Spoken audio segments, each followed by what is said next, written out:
కొన్ని వందల మెసేజ్‌లు పెడుతున్నారు. లైవ్‌కి పోతే లైవ్‌లో కూడా వందల కొద్ది మెసేజ్‌లు పెడుతున్నారు. విన్నర్ ఎవరు? విన్నర్ ఎవరు? Winner update, winner update, winner update అని. సో, వాళ్ళందరి కోసం చాలామంది ఎదురు చూస్తున్న అప్డేట్‌ని మీతో షేర్ చేసుకోబోతున్నా. విన్నర్ ఎవరు అని. దయచేసి మీ ఫేవరెట్ కంటెస్టెంట్ విన్నర్ కాకపోతే మీరు హర్ట్ కావద్దు. మీ ఫేవరెట్ కంటెస్టెంట్ విన్నర్ అని చెప్పి పొంగిపోవద్దు. ఆపోజిట్ కంటెస్టెంట్ విన్నర్ అయితే కోపానికి రావద్దు. ఇట్లాంటివి ఏమి చేయకండి. ఇది జస్ట్ ఎ షో. ఎవరు విన్నర్ అయినా, ఎవరు విన్నర్ కాకపోయినా వీళ్ళందరికీ మంచి లైఫ్ ఉంటది. మంచి సీరియల్లు, సినిమాలు ఆపర్చునిటీస్ వస్తాయి. వాళ్ళు చాలా హ్యాపీగా ఉంటారు. సో, అస్సలు టెన్షన్ పడొద్దు. And voting neck to neck జరిగింది. చాలా టఫ్ పోటీ జరిగిందంట. So, missed call votes and ఈ హాట్‌స్టార్ ఓట్స్ రెండిట్లో కూడా ఇప్పటి వరకు పడనంత ఓటింగ్, అంటే తెలుగు బిగ్ బాస్ చరిత్రలో సింగిల్ ఓట్ పెట్టినప్పటి నుంచి ఇప్పటి వరకు పడనంత ఓటింగ్, ఇప్పటివరకు పడినంత ఓటింగ్, అంతకంటే ఎక్కువ ఓటింగ్, చాలా బీభత్సమైన ఓటింగ్ పడిందట. సూపర్ ఓటింగ్ పడిందట. కానీ ఇద్దరికి నెక్ టు నెక్ పడింది, తనుజాకి, కళ్యాణ్‌కి. డెమాన్ థర్డ్ పొజిషన్‌లో బయటకు వచ్చేస్తాడు. ఫోర్త్ పొజిషన్‌లో ఇమాన్యుల్ బయటకు వచ్చిండు. ఇమాన్యుల్ బాధపడ్డాడు. ఇమాన్యుల్ వాళ్ళ పేరెంట్స్ బాధపడ్డారు. ఇమాన్యుల్ వాళ్ళ ఫ్యామిలీ, ఫ్యాన్స్ అందరూ బాధపడ్డారు. ఏడ్చిర్రు. చాలా ఎమోషనల్ అయ్యారు. అసలు ఇమాన్యుల్ అయితే తట్టుకోలేకపోయాడు. బికాస్ అతను ఫోర్త్ పొజిషన్‌లో వస్తాడు అనుకోలేదు. టాప్ 1 ఆర్ 2లో ఉంటాడు అనుకున్నారు. ఎందుకంటే అక్కడికి వచ్చిన వాళ్ళు ఫ్యామిలీ వాళ్ళంతా కూడా టాప్ 5లో 1 ఆర్ 2 పొజిషన్‌లో ఇమాన్యుల్ పెట్టారు కాబట్టి ఖచ్చితంగా 1 ఆర్ 2 వచ్చిన వాళ్ళంతా ఇమాన్యులే తోపు, ఇమాన్యులే గ్రేటు అని చెప్తా అంటే ఖచ్చితంగా అనుకున్నాడు. సంజన అక్కని ఫిఫ్త్ పొజిషన్‌లో పంపిస్తే ఆమె ఏం టెన్షన్ పడలే, బాధపడలే, ఏమనుకోలే. నేను ఇదే పొజిషన్‌లో వస్తానని అనుకున్నది. ఏమన్నా సూట్ కేస్ ఇస్తే ఆఫర్ పట్టుకొని వద్దామని అనుకున్నది. ఎవరు గెలుస్తారంటే ఇమాన్యులే గెలుస్తారని అనుకున్నది. కానీ తారుమారైపోయి ఇమాన్యుల్ ఫోర్త్ పొజిషన్‌లో బయటకు వచ్చేసరికి తట్టుకోలేకపోయిండు. ఇమాన్యుల్‌ని ఏమో ఎలిమినేట్ చేయడానికి ఆ రోబో డాగ్‌ని వాడిర్రు. సంజనక్క కోసం డాన్స్ చేస్తూ ఏదో చేసిర్రు. శ్రీకాంత్ గారు లోపలికి పోయిర్రు. శ్రీకాంత్ వాళ్ళ అబ్బాయి ఛాంపియన్ సినిమా కోసం ప్రమోషన్ కోసం వచ్చిండు. శ్రీకాంత్ గారు లోపలికి పోయి ఫన్ జనరేట్ చేసిర్రు. రకరకాలైంది. షర్ట్ మీద సేఫ్, అన్‌సేఫ్ అని చెప్పి కళ్యాణ్‌ని ఏడిపించిర్రు. కళ్యాణ్‌ని లిటరల్లీ కళ్యాణ్ అన్‌సేఫ్ అని చెప్పేటట్టుగా చేసి లాస్ట్‌కి ఎలిమినేట్ అవుతుంది ఎవరు అని అంటే అని ఫస్టే అందరికంటే ముందే కళ్యాణ్‌ని ఏడిపించే ప్రయత్నం చేసిర్రు. కళ్యాణ్ మస్తు బాధపడ్డాడు ఎలిమినేట్ అవుతాడేమో అని. ఆ తర్వాత ఇదంతా మజాక్ అని చెప్పి ఆయన బయటకు రావడం. ఆ తర్వాత వాళ్ళతోటి ఒకరి విన్నింగ్ స్పీచ్ ఇంకొకరితో ఇమిటేట్ చేయించడము. ఇది ఇమాన్యుల్ డెమాన్ ఇంకోరిది అట్లా అందరి ఇది సంజనక్క, తనుజాది ఇట్లా ఇమిటేట్ చేసి మొత్తానికైతే విన్నింగ్ స్పీచ్‌లు చెప్పే ఫన్ సెగ్మెంటు. ఆ తర్వాత వాళ్ళతోటి ఇంకొన్ని ఫన్ గేమ్స్, డాన్సులు, పర్ఫార్మెన్స్‌లు, ఈ పర్ఫార్మెన్స్‌లు, ఆ పర్ఫార్మెన్స్‌లు అన్ని రకాల థింగ్స్. మీ ఫేవరెట్ ప్లేస్ ఏంది హౌస్ లోపల అని ఇవన్నీ అడుగుతారు కదా! అవన్నీ చేసిన తర్వాత ఒకరి తర్వాత ఒకరిని ఎలిమినేట్ చేసారు. ఫస్ట్ సంజనక్క, శ్రీకాంత్ గారు వచ్చిపోయిన తర్వాత సంజనక్కని పట్టుకొని వచ్చేసారు. ఆ తర్వాత నవీన్ పొలిశెట్టి అన్న అనగనగా ఒక రాజు సినిమా ఉంది కదా, ఆ సినిమా కోసం మీనాక్షి చౌదరి అండ్ నవీన్ పొలిశెట్టి అన్న వస్తే మీనాక్షి చౌదరి లోపలికి వచ్చి, మీనాక్షి చౌదరి తర్వాత ఈ డాగ్ రోబోటిక్ డాగ్ వచ్చి ఇమాన్యుల్ని బయటకు తీసుకురావడం, ఇమాన్యుల్ ఎమోషనల్ అవ్వడం. ఆ తర్వాత వీళ్ళు ముగ్గురు మిగిలిరు. వీళ్ళ ముగ్గురితోటి మనకి ఈ రోజు టెలికాస్ట్ అయ్యి, అంటే సండే రోజు టెలికాస్ట్ అయ్యే ఎపిసోడ్ కంటే ఒక 2 అవర్స్ 3 అవర్స్ ముందు షూటింగ్ అవుతుంది. కరెక్ట్గా షూటింగ్ ఎప్పటికైపోతుంది అంటే చీఫ్ గెస్ట్ చిరంజీవి గారా, రవితేజ గారు అనేది ఒక చిన్న డౌట్. తెలుస్తుంది మనకి ఇన్ఫర్మేషన్. సో, వాళ్ళు వస్తారు. వచ్చిన తర్వాత మనకి విన్నర్ అనౌన్స్మెంట్ జరుగుతుంది. అనౌన్స్మెంట్ జరిగిన తర్వాత అది డైరెక్ట్గా తీసుకొచ్చి ఎపిసోడ్లో అటాచ్ చేస్తారు. సో, 7కి ఎపిసోడ్ స్టార్ట్ అవుతుంది టెలికాస్ట్. అదే టైంకి ఇది అటాచ్ అవుతుంది. సో, ఫ్రాక్షన్ ఆఫ్ ఏంటి ఒక వితిన్ 1 అవర్లో మనకి షూట్ అయిపోయిన వెంబటే ఎడిటింగ్ కొట్టేసి లోపలికి పంపించేస్తూనే ఉంటారు. ఎపిసోడ్ అయితేనే ఉంటుంది.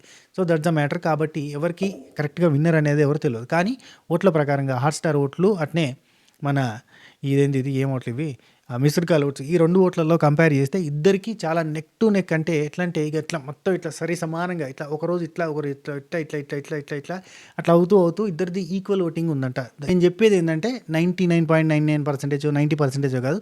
నేను చెప్పేది 50% అనుకోండి. అండ్ నేను చెప్పేది జాగ్రత్తగా వినండి. బయట చాలామంది సడన్గా తనుజ విన్నర్ అయింది, 1% డిఫరెన్స్ ఆఫ్ ఓట్లతోటి తనుజ హైయెస్ట్లో ఉంది అని చెప్తున్నారు.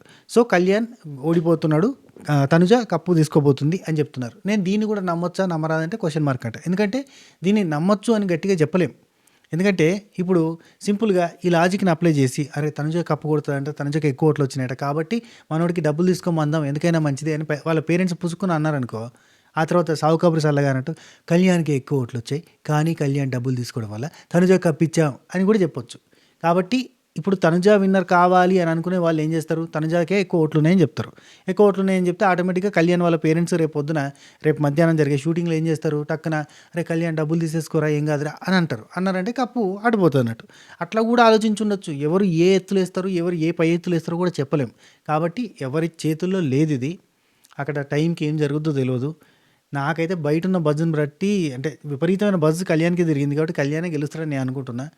ఇవన్నీ హంబక్ అని అనుకుంటున్నా. ఏమో చెప్పలేం. కర్ణాటక నుంచెల్లి కూడా షో చూడనోళ్ళు కూడా ఓట్లేస్తారు కాబట్టి తనుజకు ప్లస్ ఓటింగ్ జరుగుండొచ్చు. కానీ నాకేమనిపిస్తుందంటే మ్యాక్సిమం కళ్యాణే గెలుస్తాడు అనిపిస్తుంది. బయట మాత్రం సడన్గా నిన్న రాత్రి బజ్ స్టార్ట్ అయింది, తనుజ గెలవబోతుంది అని. తనుజ గెలవబోతుంది అని అంటే ఖచ్చితంగా అప్పుడు ఏమైందంటే కళ్యాణ్ వాళ్ళ పేరెంట్స్ మనీ తీసుకురా అని చెప్పే ఛాన్స్ ఉంటుంది. ఇట్లా కూడా ఆలోచించుండొచ్చేమో. ప్రత్యర్థుల వ్యూహాల్ని మనం చిత్తు చేయలేమో ఆలోచనలో పెట్టుకొని తలకాయ నొప్పి తీసుకునే బదులు డెస్టినీ డ్రైవ్స్ అని ఎట్లా జరిగేదంటే అట్లా జరుగుతుందని ముందరికి పోయింది. నయ్యమేమో అనిపిస్తుంది నాకు. బిగ్ బాస్ టీం బాగా కన్ఫ్యూజ్ చేస్తుంది. ఆ కన్ఫ్యూజ్ అయినప్పుడు మరి ఎటువంటి నిర్ణయాలు ఎవరు తీసుకుంటారో చెప్పలేం. కళ్యాణ్కి కూడా సెల్ఫ్గా తను గెలుస్తాడా గెలవడా అనేది తెలియదు కదా. సో ఏమో నాకు తెలిసైతే కళ్యాణే కొడతాను అనుకుంటున్నా, కానీ ఏదో తిప్పి చెప్తుర్రేమో అని సడన్గా అని అనిపిస్తుంది. అందుకే నేను అన్న 50-50 అని. ఏది నమ్మాల్సిన అవసరం లేదు. ఎట్లా జరిగేది అట్లా జరుగుతుందని ముందరికి పోవడం అంతే. అది బయట అయితే ఇప్పుడు సడన్గా తనుజ గెలుస్తుందని చెప్పి అంటారు అందరూ. ఈ ఇన్ఫర్మేషన్ చెప్దామని కొంచెం సీరియస్గానే స్టార్ట్ చేసినాక ఈ ఇన్ఫర్మేషన్ కరెక్టే అన్న ఉద్దేశంతో స్టార్ట్ చేసిన. మధ్యలోకి వచ్చిన తర్వాత నాకే అనిపించింది ఇదేమన్నా ప్రత్యర్థుల వ్యూహమా, అంటే కళ్యాణ్ని నచ్చనోళ్ళు తనుజ అంటే నచ్చేటోళ్ళ వ్యూహమా అన్న ఫీలింగ్ వచ్చింది. ఇట్లా అప్డేట్స్ ఇచ్చినామంటే వాళ్ళు కన్ఫ్యూజ్ అయిపోతారు. కన్ఫ్యూజ్ అయిపోయి టక్కన వాళ్ళ పేరెంట్స్ వాళ్ళ ఫ్రెండ్స్ రే డబ్బులు తీసుకోరా అన్నారనుకో, అది మ్యాటర్. సీజన్ 6 రివర్స్ చేస్తే సీజన్ 9 అని మనం ఎన్నిసార్లు అనుకోలేదు. సీజన్ 6లో శ్రీహాన్ అండ్ రేవంత్ వీళ్ళిద్దరికి కూడా టఫ్ ఫైటు, టఫ్ ఓటింగు ఇద్దరికి. అండ్ శ్రీహాన్కి ఎక్కువ ఓటింగ్ వచ్చింది. అయినా కానీ ఆ టైంలో కప్పు ముఖ్యమా లేదంటే మనీ ముఖ్యమా అని చెప్పి బాగా తరాజులో వేసి బేరీజ్ చేసి మొత్తానికైతే కప్పు ముఖ్యం అనే తట్టుగా రేవంత్ అంటే మనీ ముఖ్యం అని చెప్పి శ్రీహాన్ అంటే శ్రీహాన్కి 40 లక్షల దాకా కూడా ఇప్పించారు. లైక్ దట్ విన్నర్కి 10 లక్షలు వచ్చినాయి, కప్పు వచ్చింది. అదే రన్నర్కి 40 లక్షలు వచ్చినాయి.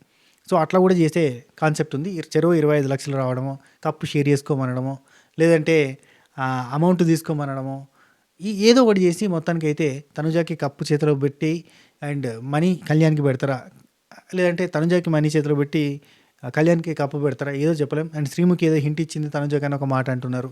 కానీ ఇవన్నీ కూడా నేనేమంటా అంటే ఇవన్నీ కూడా నమ్మాల్సిన అవసరం లేదు.